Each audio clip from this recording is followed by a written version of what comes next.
भगवान ने कृपा करके परमात्मा को प्राप्त करने के लिए यह मनुष्य तन दिया है।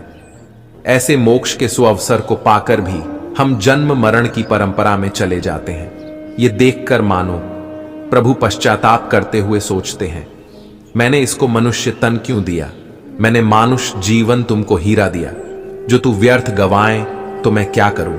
मुक्ति का मार्ग सब कुछ बता ही दिया, तेरे दिल में ना उतरे तो मैं क्या करूं? दीन दुखियों के मन को सताने लगा, रात दिन पाप में मन लगाने लगा। तूने जैसा किया वैसा पाने लगा, आज आंसू बहाए तो मैं क्या करूं?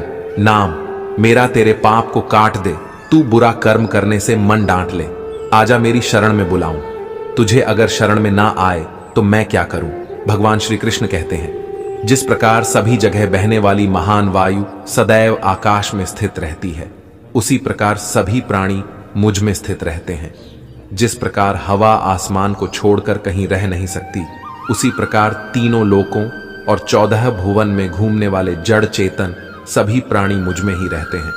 फिर देर किस बात की? इस संसार में रहते हुए तुम मेरे हो जाओ। मूर्ख मनुष्य मुझे अपने ही समान साधारण शरीर जन्म मृत्यु को प्राप्त होने वाला समझते हैं, इसलिए वे सभी जीवात्माओं का परम ईश्वर वाले मेरे स्वभाव को नहीं समझ पाते हैं।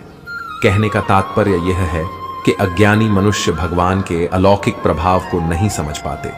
वे भगवान को भी अपनी ही तरह लौकिक और साधारण समझने की बड़ी भारी भूल करते हैं। हे पांडुपुत्र अर्जुन, जो भक्त सांसारिक मोह माया को छोड़कर दैवीय स्वभाव को धारण करके मेरी शरण ग्रहण करते हैं और मुझको सभी जीवात्माओं का उद्गम जानकर अनन्य भाव से मुझ अविनाशी का भजन करते हैं, वे मेरे हो जाते हैं। भगवान का भजन किसी तरह से किया जाए उससे लाभ ही होता है, किंतु भगवान के साथ अनन्य होकर हम हैं राम जी के, राम जी हमारे, ऐसा नाता जोड़कर थोड़ा भी भजन किया जाए तो उससे बहुत लाभ होता है। जो मनुष्य एकमात्र मुझे लक्ष्य मानकर अनन्य भाव से मेरा ही चिंतन करते हुए मेरी उपासना करता है, जो सदैव निरंतर मेरी भक्ति में लीन रहता है, उस मनुष्य की सभी आवश्यकताएं और सुरक्षा की जिम्मेदारी मैं स्वयं निभाता हूं। अनन्य भक्त वे हैं जिनकी नजर में भगवान के सिवाय और कोई नहीं हो। भगवान श्री कृष्ण कहते हैं, हे अर्जुन, जो मनुष्य एक पत्ता, एक फूल, एक फल, थोड़ा सा जल और कुछ भी निष्काम भक्ति भाव से अर्पित करता है, उस शुद्ध भक्त का निष्काम भक्ति भाव से अर्पित किया हुआ सभी कुछ मैं स्वीकार करता हूं। जैसे द्रौपदी से पत्ता लेकर भगवान श्री कृष्ण ने खा लिया और पूरे त्रिलोक को तृप्त कर दिया। गजेंद्र ने सरोवर का एक पुष्प लेकर भगवान को अर्पण किया तो भगवान ने गजेंद्र का उद्धार कर दिया। शबरी के दिए हुए फल खाकर भगवान राम इतने प्रसन्न हुए कि जहां कहीं भी जाते शबरी के फलों की प्रशंसा करते रहे। रंतिदेव ने भगवान को जल पिलाया तो उनको भगवान के साक्षात दर्शन हो गए। प्रेम की अधिकता में भक्त को इसका ख्याल ही नहीं रहता कि मैं क्या दे रहा हूं, तो भगवान को भी यह ख्याल नहीं रहता कि मैं क्या खा रहा हूं। विदुर जी की पत्नी ने प्रेम के आवेश में भगवान को केले के छिलके देती हैं और भगवान श्री कृष्ण उन छिलकों को बड़े प्रेम से खाने लगते हैं। देखिए, जब भक्त में भगवान को खिलाने का भाव आता है तो भगवान को भी भूख लग जाती है।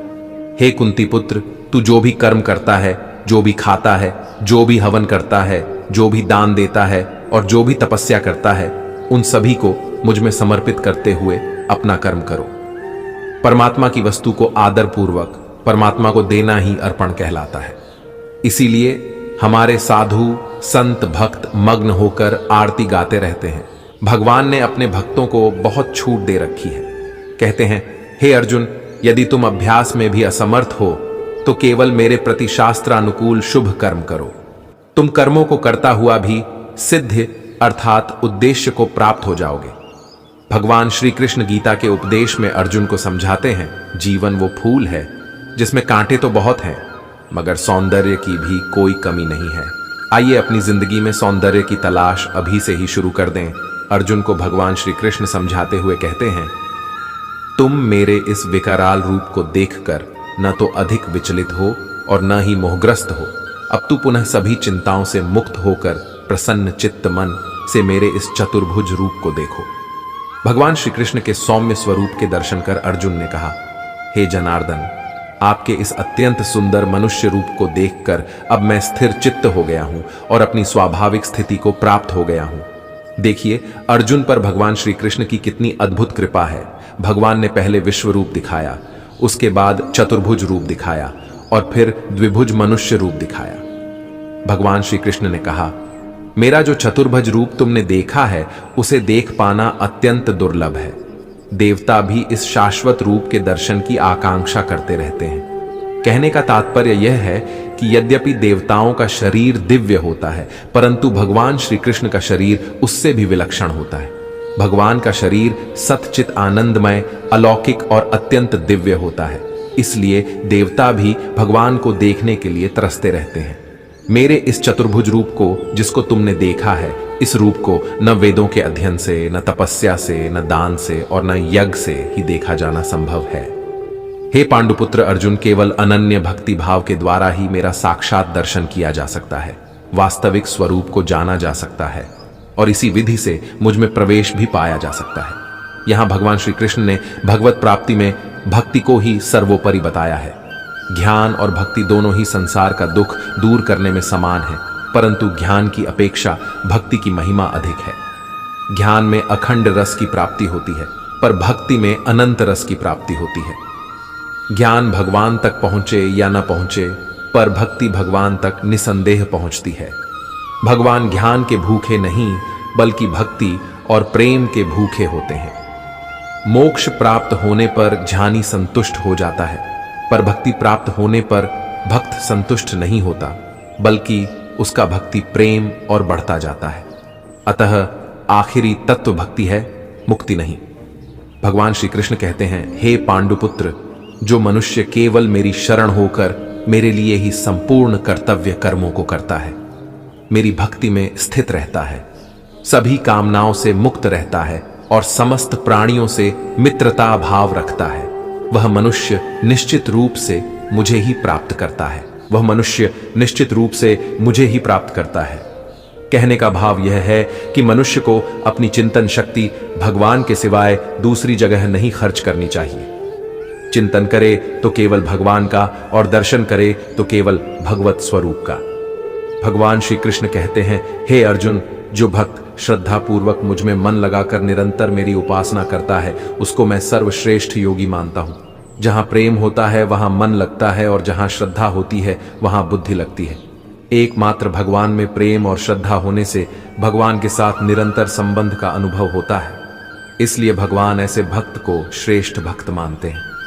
भगवान श्री कृष्ण कहते हैं, जो अपनी समस्त इंद्रियों को वश में कर निर्विकार और अचल भाव से मेरे अव्यक्त अर्थात निर्गुण और निराकार रूप की उपासना करते हैं, वह मनुष्य भी सभी परिस्थितियों में समान भाव से और सभी प्राणियों के हित में लगे रहकर मुझे ही प्राप्त होते हैं। निर्गुण उपासना का मार्ग कठिन है, ये बताते हुए भगवान श्री कृष्ण कहते हैं कि आसक्त मन वाले मनुष्यों को निराकार स्वरूप के जरिए परमात्मा की प्राप्ति अत्यधिक कष्टपूर्ण होती है, क्योंकि जब तक शरीर द्वारा कर्तापन का भाव रहता है तब तक अव्यक्त परमात्मा की प्राप्ति दुखप्रद होती है। भगवान श्री कृष्ण का कथन है, हे पार्थ, जो मनुष्य अपने सभी कर्मों को मुझ में अर्पण करके और मेरे परायण होकर मेरा ध्यान करते हैं, मैं मृत्यु रूपी संसार सागर से उनका शीघ्र ही उद्धार कर देता हूं। भगवान श्री कृष्ण कहते हैं, इसलिए तुम मुझ में ही अपने मन को लगा और मुझ में ही बुद्धि को लगा। इसके उपरांत तू मुझ में ही निवास करेगा, इसमें थोड़ा भी संदेह नहीं है। यदि तू अपने मन को मुझ में अचल स्थापन करने में समर्थ नहीं है, तो हे अर्जुन, अभ्यास रूप योग के द्वारा मुझको प्राप्त होने के लिए इच्छा कर। मेरी प्राप्ति रूप योग के आश्रित होकर उपयुक्त साधन को करने में भी तू असमर्थ है, तो मन बुद्धि आदि पर विजय प्राप्त करने वाला होकर सब कर्मों के फल का त्याग करो। भगवान कहते हैं, हे अर्जुन, अभ्यास से ज्ञान श्रेष्ठ है, ज्ञान से मुझ परमेश्वर के स्वरूप का ध्यान श्रेष्ठ है और ध्यान से सब कर्मों के फल का त्याग श्रेष्ठ है, क्योंकि त्याग से तत्काल ही परम शांति प्राप्त होती है। सच्चा साधक भगवान से यही प्रार्थना करेगा, हे भगवान, मुझे इतनी शक्ति दो कि मैं विश्वास पूर्वक आपकी भक्ति में लग जाऊं। इतनी शक्ति हमें देना दाता मन का विश्वास कमजोर होना, हम चले नेक रस्ते पे हमसे। भूल कर भी कोई भूल हो ना। तो दोस्तों, मैं आशा करता हूं कि इस वीडियो के माध्यम से आपको बहुत कुछ सीखने को मिला होगा। तो दोस्तों, अगर आप हमारे इस चैनल पर नए हैं तो कृपया चैनल को सब्सक्राइब